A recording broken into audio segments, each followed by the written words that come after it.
ऐसा लड़का जिसने पान बेचकर करी थी अपनी करियर की शुरुआत और देखते ही देखते बन गया 2500 करोड़ की कंपनी का मालिक। जी हाँ दोस्तों, जितना ये बात हमें सुनने में नामुमकिन लगती है उतनी ही मुमकिन लगी थी पुणे के जतिन सूरतवाला को। ये वही है जिन्होंने दिन रात एक करके 2500 करोड़ की कंपनी खड़ी कर दी, पर इसके पीछे की मेहनत सिर्फ वो ही जानते हैं।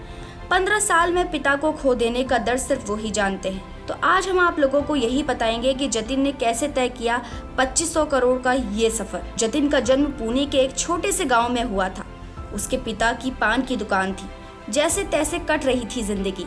उधार के बोझ के तले रोज पिसता था जतिन का परिवार। जतिन रोज ये सोचा करता था कि कैसे मैं अपने घर की आर्थिक स्थिति को बेहतर बनाऊं, ऐसा क्या काम करूं जिससे सब ठीक हो जाए। पर जतिन की उम्र उसके सपनों के बीच आती थी, क्योंकि 15 साल की उम्र में तो सिर्फ पढ़ाई लिखाई ही कर सकता था, वो काम कैसे कर सकता था। पर एक दिन ऐसा आया जिसने जतिन की पूरी जिंदगी ही बदल डाली। ये वो घटना थी जिसने जतिन को करोड़पति होने पर मजबूर कर दिया। ये घटना थी 15 साल के जतिन की पिता की मृत्यु की। जतिन के लिए ये वही दृश्य था जैसे बिना छत के घर। पिता की मृत्यु के बाद जतिन ही दुकान संभालने लगा। छोटे छोटे कंधों पर बड़ा बोझ लेने लगा था। और करता भी क्या, पढ़ाई लिखाई तो उसने उतनी ही नहीं की थी। लेकिन जतिन को हमेशा कुछ बड़ा करने का सपना था। उसका मानना था कि शिक्षा ही इंसान के जीवन को बदल सकती है। गांव के स्कूल में पढ़ाई करने के बाद जतिन ने यह महसूस किया कि अगर वो कुछ बड़ा करना चाहता है तो उसे शहर में पढ़ाई करनी होगी। तो जतिन ने अपने ही किसी करीबी रिश्तेदार से पैसे उधार लिए और चल दिया शहर की ओर। शहर में आने के बाद जतिन को कई मुश्किलों का सामना करना पड़ा।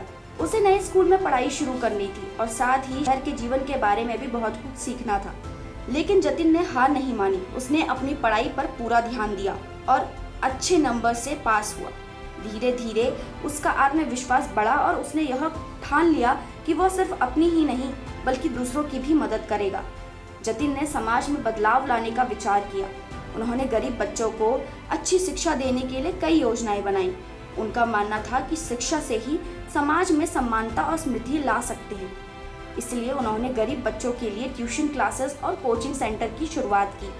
इसके साथ ही उन्होंने कई एनजीओ भी बनाए, जिसके माध्यम से उन्होंने समाज के कई जरूरतमंद लोगों को जागरूक किया और उन्हें शिक्षा दी। आज जतिन सूरतवाला पूरी एक प्रेरणा के रूप में जाने जाते हैं। उनकी कहानी ये सिखाती है कि किसी भी व्यक्ति को अगर यह दिशा और अवसर मिले तो वो अपने सपनों को पूरा कर सकता है। उन्होंने हमें ये भी सिखाया कि अपने समाज के लिए कुछ अच्छा करना ही असल सफलता है।